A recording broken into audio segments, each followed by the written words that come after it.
study changed the lives of 706 chronic kidney disease patients forever. Supplementing just one key mineral resulted in a huge improvement in creatinine levels, main indicator of kidney function. Today, we are going to see from a practical point of view how to benefit from this finding.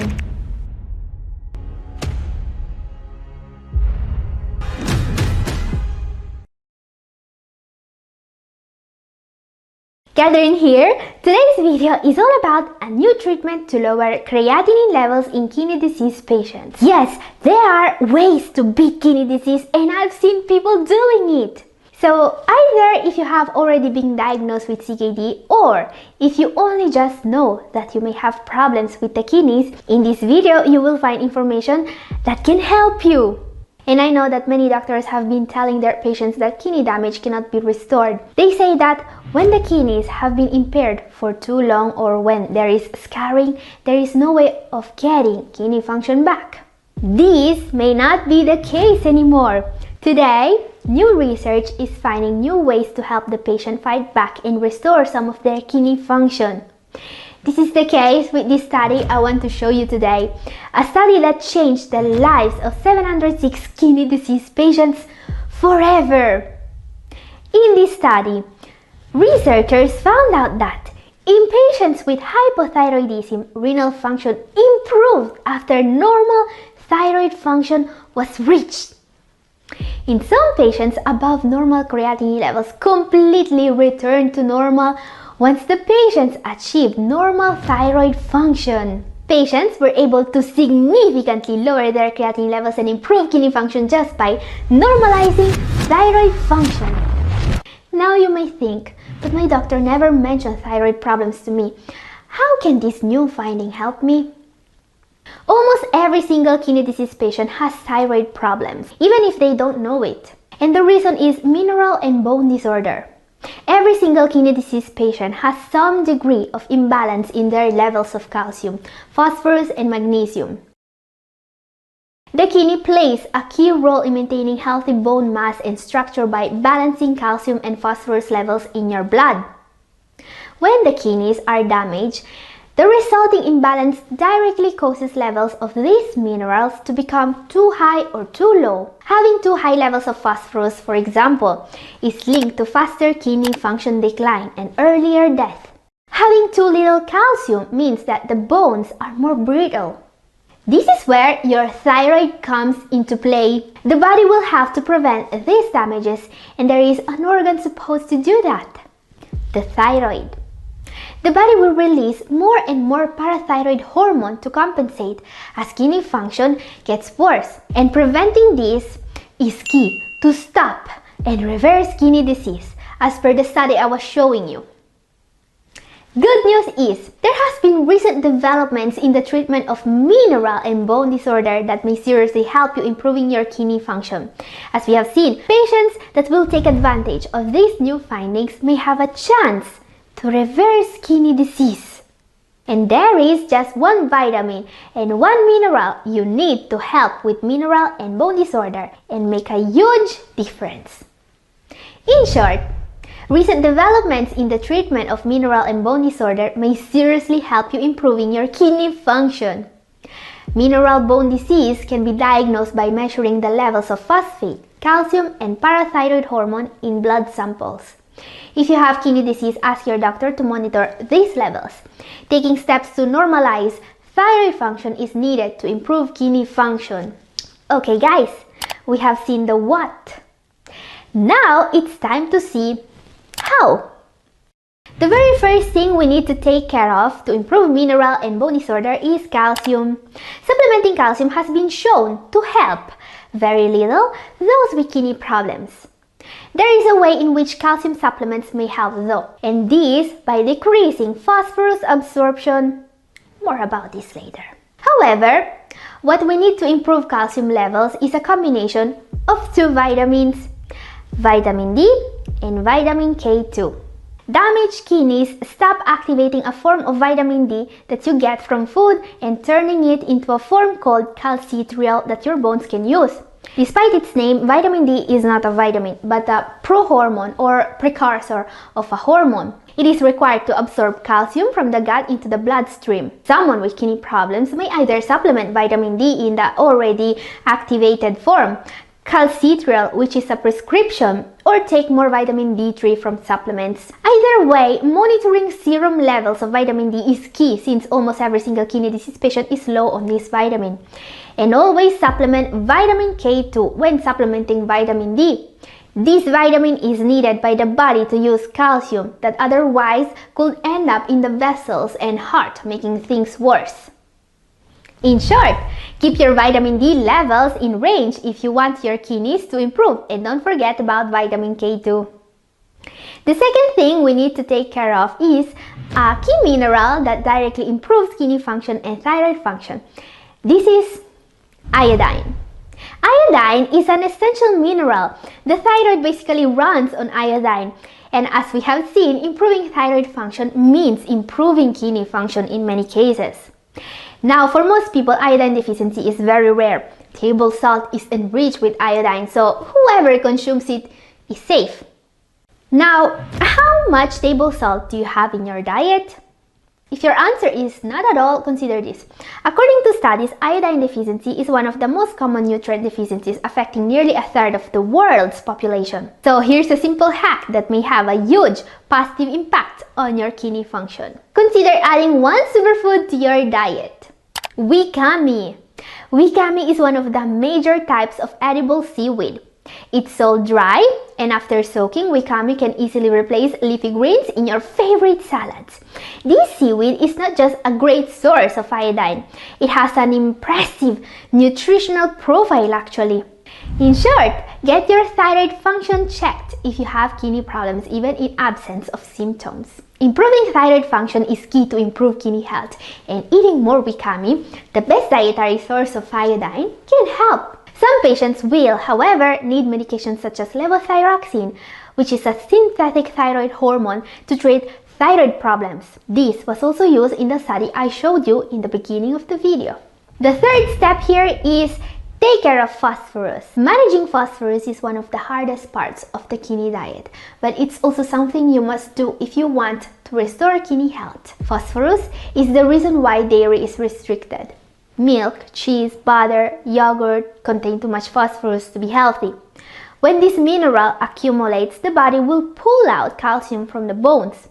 High phosphorus levels are also associated with a faster decline in kidney function and higher chance of death. And while prescription binders are an option, there is a less known home remedy for phosphorus levels that can seriously help you improve your kidney health. This is calcium carbonate, and it's sold either as supplement or as antacid tablets by Tom's and many other brands. When taken during a meal, calcium carbonate sticks to the phosphorus in the foods you eat. The phosphorus is then removed through the bowel, effectively stopping your body from taking extra phosphorus in. According to a recent study, effects on blood levels and kidney health may be visible in just 3 weeks. The interesting part here is that calcium carbonate not only is just as effective as many prescription phosphorus binders, it may even have less side effects. In short, if you have struggling to keep phosphorus levels in balance or you have been prescribed a phosphorus binder, discuss with your doctor supplementing calcium carbonate. This calcium supplement sold as antacid is a safe and effective way of keeping phosphorus under control. Now guys, there is one last step to make everything work. There have been recent developments in the treatment of mineral and bone disorder that may seriously help you improve your kidney function. Researchers have found a way to supplement a mineral that's crucial to the body's function, just like for essential vitamins, you cannot live without enough of it. Unfortunately, a deficiency in this mineral is very common among people with kidney problems, especially those taking diuretics and in diabetics, and it may cause poor sleep, high blood pressure, inflammation, and high uric acid levels. This is magnesium. It was believed for years that increasing magnesium levels through oral supplementation wasn't possible. Today, researchers may have found a way. Why is magnesium level so important for the health of the kidneys? Magnesium is a mineral that's crucial to the body's function. Low serum magnesium levels are associated with an increased risk of both ending up on dialysis and death. Guys, supplementing magnesium may be the easiest way to repair the kidneys in the world, at least for some people. And the benefits may be immediate, way faster than you may think. This is why I recommend to supplement magnesium before going to sleep. It can really help you sleep better. So, what is the best way to keep magnesium levels in the normal range? There are a dozen types of magnesium supplements you could take. There is magnesium sulfate, carbonate, oxide, citrate, and more. Not all of them would help, as I was saying. What a recent study on CKD patients found out is that supplementing magnesium carbonate or citrate won't raise serum magnesium levels. Studies also found out that magnesium oxide is the best option. In a study on hypertension in kidney disease, those taking 300 to 400 milligrams of magnesium supplements daily had the best results. Taking magnesium with vitamin B6 has also shown to improve absorption significantly. In short, if you have kidney disease, high blood pressure or diabetes, discuss the possibility of a magnesium deficiency with your doctor. Taking 300 to 400 milligrams of magnesium oxide per day seems to be the best way of correcting a deficiency and lower your creatinine levels. Okay guys, today we have seen how a balanced intake of some key minerals can really make a huge positive difference with kidney health. And there are certain vitamins that can have an impact which is just as meaningful.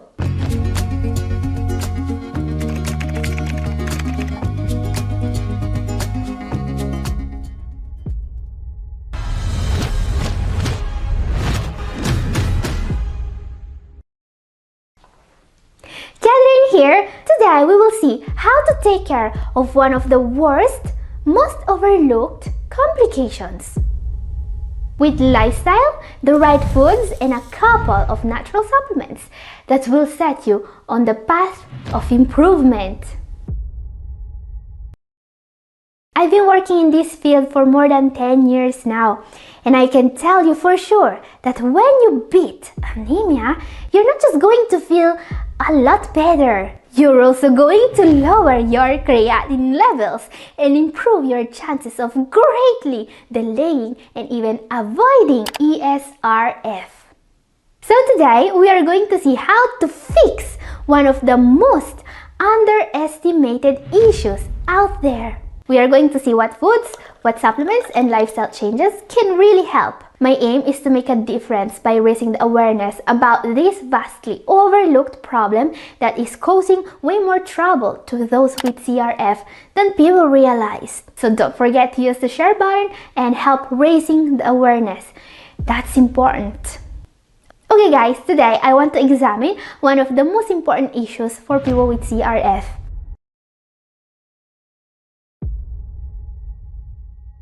Iron deficiency anemia, or IDA in short. You see, according to recent statistics, up to 72.8% of those with CRF also have IDA. And that's a staggering amount of people. A way more serious issue than most realize. Because only a small percentage of people with IDA are actually receiving the professional attention they need. A very small percentage actually. According to studies, only 4% of people with this problem are receiving the appropriate attention. Even worse, most people with IDA are not even having their iron levels checked. But don't worry, I'm not here to just point out what the issue is. I will show you how to fix it in 5 easy steps. Let's start immediately. First step. Do you have IDA? As I was saying, the prevalence of IDA in people with CRF in any stage is much higher than previously supposed.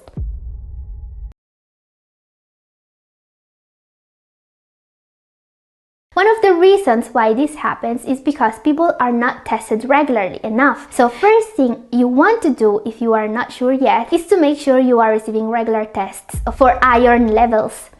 Now, there are also a couple of signs worth mentioning that may tell you that you need to pay special attention to this issue. Most common signs of IDA include weakness and fatigue, headaches, problems with concentration, paleness, hair loss, dizziness, and difficulty breathing. Again, in case you have any of these, don't wait. Get a test done. And this is an extremely serious issue that I bet you will want to discuss at your next booked appointment. So yeah, that's my first point today. If you have CRF, even if you have never been suspected, you could have problems related to IDA, get checked.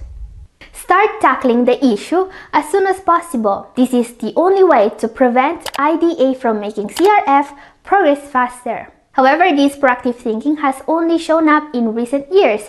A good portion of practitioners are still going by old standards. This means that you must be proactive about this issue. Speaking of which, second step, tune up the way you eat. Now guys, one of the reasons that may put anyone with CRF or anyone who is following a plant-based diet at risk is the way we eat. As you may already know, I've personally recommended a plant-based way of eating here several times, and that's very helpful, but it comes with an issue. You know, you need a lot of iron to beat IDA, and iron from animal-based foods is more abundant. Iron from plant-based foods. But don't worry, there's a simple way to solve that. Eat more spinach. Spinach is probably the best food in the world when it comes to fighting IDA. Spinach is one of the best plant-based sources of iron, but spinach also contains significant amounts of nutrients that are key to improve iron levels. Another food you should always consider: oats. Oats are very healthy and very rich in iron. What not many people know about oats is that this food is so healthy and rich in nutrients, its consumption has been linked to improve serum albumin in those CRF. Guys, it's not common to find foods that can directly improve nutritional status as effectively as oats. The only problem, oats don't have any vitamin C, so be sure to eat them at the same time as a source of these nutrients, such as strawberries, kiwis, or lemon. One more food you should consider: green beans. While many legumes are rich in iron, great for IDA, they usually also come with too much protein for a renal diet. Protein is known for directly making CRF progress faster, not something we want, absolutely. But green beans have very little protein in them, and not just compared to other beans. You see, there's less protein in 1 cup of green beans than in 1 slice of bread. And while they are low in protein and calories, green beans contain many important nutrients that provide several benefits. The legumes are full of antioxidants, including flavonols, quercetin, and kaempferol. These antioxidants fight free radicals in the body and help with IDA and CRF. So make sure that green beans are a regular on your table. Guys, let's take a look at this table now. These are some of the best foods in the world for those wanting to lower their creatinine levels.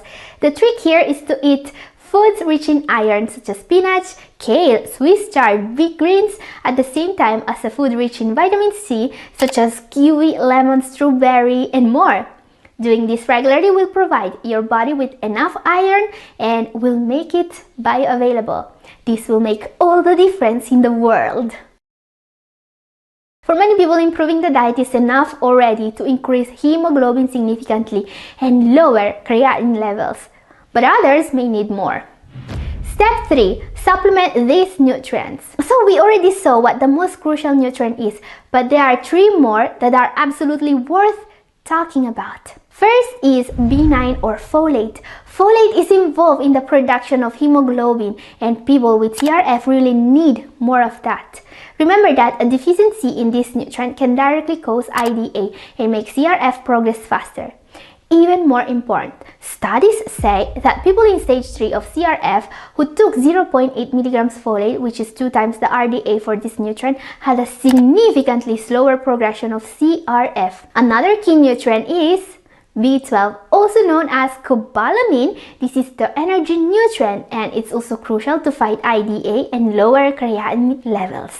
B12 is really important because it works together in the body with folate to create hemoglobin.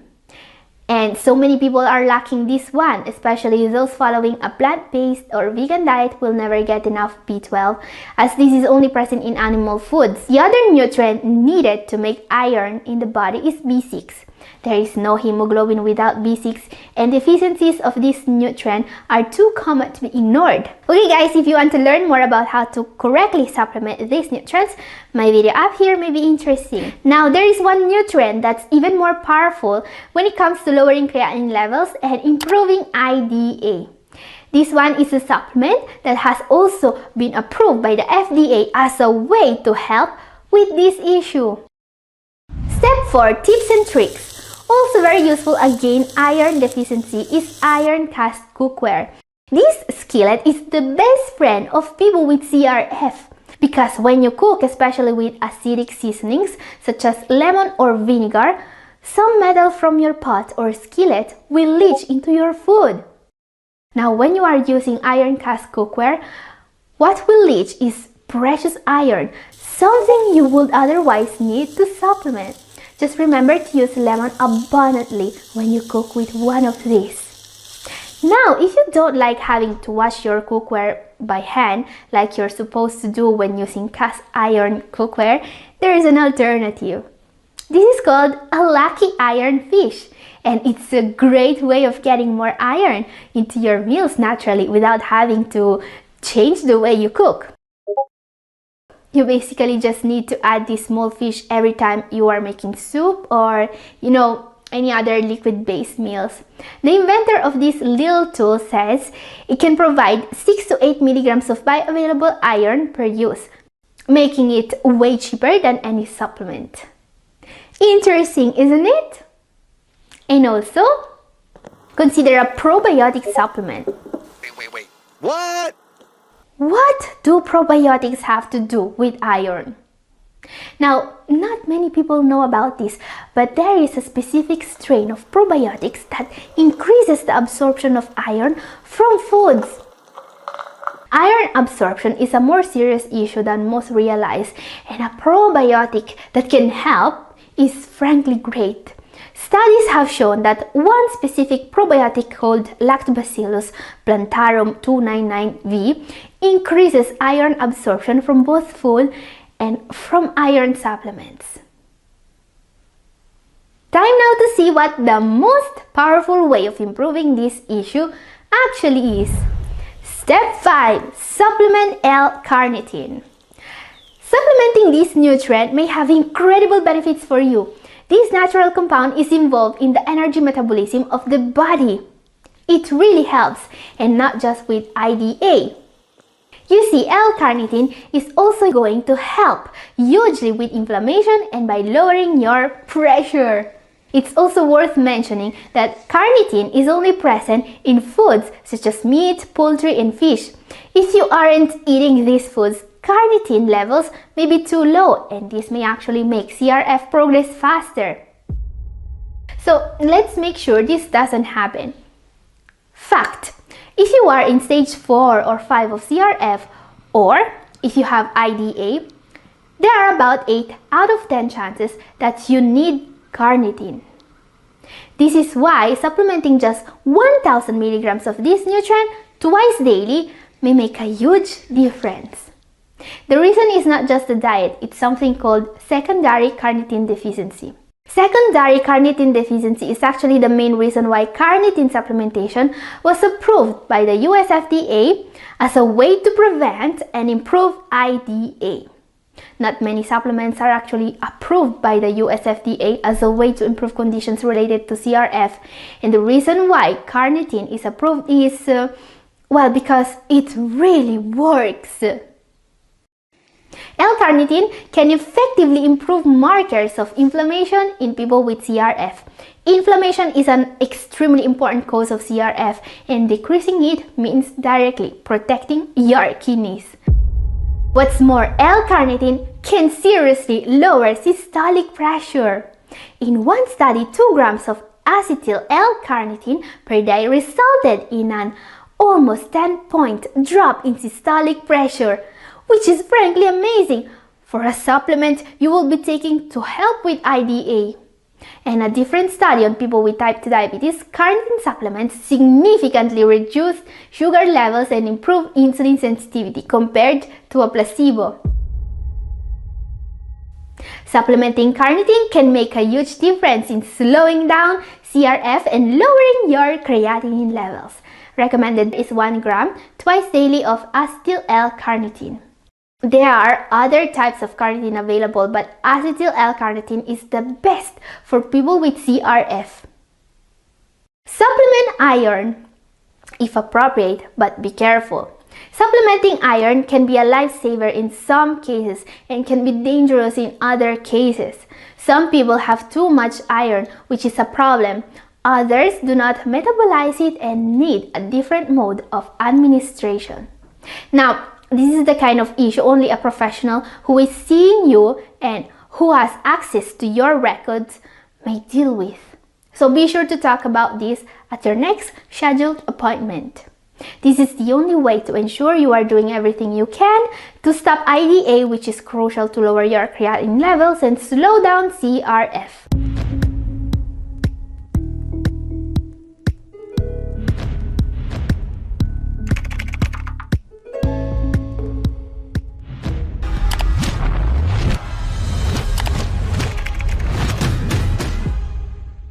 Catherine here. I've been helping people with renal problems for more than 10 years now, and there are 6 daily hacks that will take just a few minutes in your day and that will make a huge difference in managing CKD.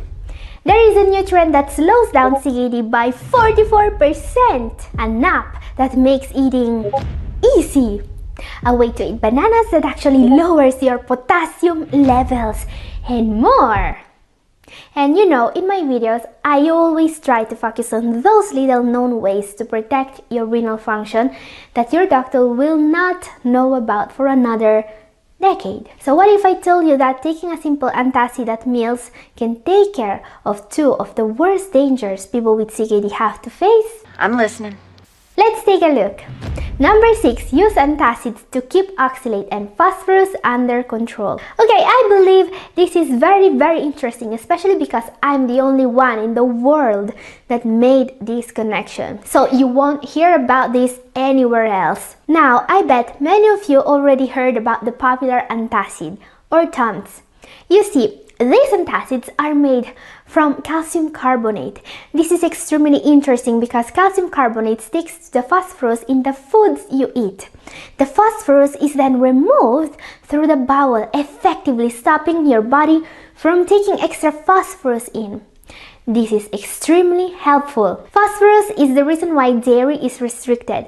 When this mineral accumulates, the body will pull out calcium from the bones. High phosphorus levels are also associated with a faster decline in kidney function and higher chance of death. So taking a couple of Tums at meals can make a huge difference for your kidneys. It may also mean that a little bit of cheese or milk may be on the menu again if your phosphorus levels are under control. But there is more. You see, some kidney patients, especially those who have to follow a water allowance, are also at risk for oxalate stones, so they may have to avoid extremely healthy foods such as spinach, rhubarb, beets, legumes, and nuts. Taking calcium supplements with these foods can make a huge difference because dietary calcium is also going to prevent oxalate from crystallizing in the kidneys. Amazing! In short, take between 800 and 2000 milligrams a day of calcium carbonate during the main meals to hack your phosphorus and oxalate intake. What's more, you don't need to buy the brand name Tums. Food-grade calcium carbonate is also sold in powder or pills and costs pennies. As usual, you should discuss the correct dose and safety with your doctor. Calcium carbonate is, however, very safe. Number 5, use fiber to lower your serum potassium. Okay, let's hack now the other mineral people with kidney problems need to tackle: potassium. If your doctor told you to avoid bananas, potatoes, tomatoes, and avocados, well, that may be finally over. You see, it's now proven that the reason why some patients have too high serum potassium is not the diet. 2023 CKD guideline went one step further and is now telling doctors to double check that their patients are not constipated, among other things, before restricting potassium. Yes, constipation, which is extremely common in those with CKD, is a proven cause of high potassium levels. What to do then? Improve your fiber intake. Yes, eating more fruit and veggies, including those rich in potassium, may actually lower your potassium levels. And also consider a fiber supplement. One of the most effective fiber supplements to promote regularity and to directly help with kidney function is acacia fiber. Acacia fiber was even used as a form of intestinal dialysis to delay kidney failure by years in stage 5 patients. I've talked about it in my video up here and also down in description. In short, taking acacia fiber 1 to 4 tablespoons a day with lots of water can treat constipation and decrease serum potassium levels and directly improve your kidney health. Now, the best thing about this hack, once your potassium levels are in the normal range, you can actually use potassium to improve your kidney function. Hack number 4, eat more bananas to improve your kidney function. When kidney disease patients in stage 3 and 4 were instructed to eat more fruit and vegetables, they were able to witness a miracle. They saw their kidney disease progression stop. Some patients even had an improvement in kidney function. All that thanks to a diet that was richer in fruit and vegetables. This is a large, very significant study that appeared on the Journal of Renal Nutrition. Now, what I want to point out is that these patients were also told to disregard most cautions regarding potassium-rich foods. They were instructed to eat potatoes daily. They were told to eat vegetables with abundance, including those rich in potassium like kale, broccoli, and Brussels sprouts. After that, a different study was also able to prove a link between an increase of dietary potassium and better kidney outcomes and longer survival. Okay, I know it. Most of your doctors told you to actually avoid potassium-rich foods, but that may be outdated info for so many patients. You see, only 1 out of 5 CKD patients have too high potassium levels. And if your potassium levels are not too high already, eating high potassium foods won't give you hyperkalemia. And for those without high potassium levels, new salt or no salt may also be an option. These are salt substitutes that taste just like salt but are made of potassium, so they would lower your blood pressure instead of raising it. Now, as usual, I don't recommend changing your diet or using supplements without consulting your doctor first. And while you are there, show them the new 2023 guideline for the treatment for CKD, especially the part where it says that clinicians should actively investigate other factors that contribute to hyperkalemia before reducing dietary potassium intake. And what about people who actually have high potassium levels? According to the new guideline, there are ways to lower potassium levels that don't involve restricting the diet. I've shared with you what they are in my video up here and also down in the description. Watch it now for more. Hack number 3. Use intermittent fasting to say goodbye to diabetes. Diabetes is the #1 cause of kidney disease in the world. Treating it means treating kidney disease for so many patients. And it's a well-known fact that intermittent fasting is an effective way to fight diabetes, if done correctly. And it can help people without diabetes too, because it's a good strategy to lose weight, control high blood pressure, and cholesterol levels. A recent trial is even showing that intermittent fasting may be used, at least in certain patients, to reverse type 2 diabetes. In this study, 17 out of 36 patients with type 2 diabetes were able to achieve remission from diabetes. That happens when the patient has HbA1c level of less than 6.5% for at least 3 months after discontinuing all anti-diabetic medications. Now, this result may sound amazing, but we should consider that this study also comes with some limitations. These patients were all selected because the researchers believed that those particular patients were more likely to be able to reverse diabetes. And yet, these researchers were able to prove their point, to prove that diabetes can be reversed with intermittent fasting, IF in short. This is amazing. Don't get me wrong, but IF also comes with several dangers. You see, the risk of hypoglycemia, too low blood sugar levels, is pretty high when doing IF. And there's also a large body of evidence linking skipping meals and IF to more incidents of kidney problems, especially but not just in people with diabetes. A different study even found a link between the number of breakfasts someone makes per week and CKD incidents. Researchers motivated these findings by indicating several studies that already link low meal frequency and skipping breakfast with an increased risk of coronary heart disease, metabolic syndrome, and diabetes. They also remarked that spending too much time in a fasted state and without drinking water are also causes of kidney damage. So does that mean that intermittent fasting is bad for you? Well, not necessarily. You see, intermittent fasting is not the same as skipping meals. Intermittent fasting is a dietary tool, a way to lose weight, and it only helps if it's used to restrict caloric intake in a controlled and well-planned way. On the other hand, if we fast for too long, maybe because we're too busy to eat and drink water, and without restricting caloric intake, well, we may incur in the risk of damaging the kidneys. In short, if you have diabetes, you can hack your diet with intermittent fasting and beat diabetes. Just be careful and get informed before starting. Now guys, let me know in comment section if you want to know more about how to reverse diabetes with this particular diet. I could make a whole video about it with a practical strategy you could use as a blueprint to make your own dietary plan. So let me know. And dietary plans are never easy with CKD, with diabetes, but they are 100% needed. But what if I told you there's a hack to make your diet way easier to set up and follow? Yeah, that's our number 2. And actually, it's not a hack. It's more an app. And a free one. Now, when it comes to the renal diet, keeping track of how much carbs, protein, phosphorus, sodium, and vitamins you are getting is never easy. But it's also something you need to do. While the general population can get away with a disorganized eating plan, those with kidney problems don't have that luxury. Especially if you are set to improve your kidney health, you want to be accurate with what you eat. There are 2 ways to achieve this life-saving goal. The easiest way is to have your dietitian set up your diet and to follow the plan as accurately as possible. The cons here is that you will have to renounce a lot of seasonal foods that maybe your dietitian didn't consider. Also, changing any part of the diet is not easy.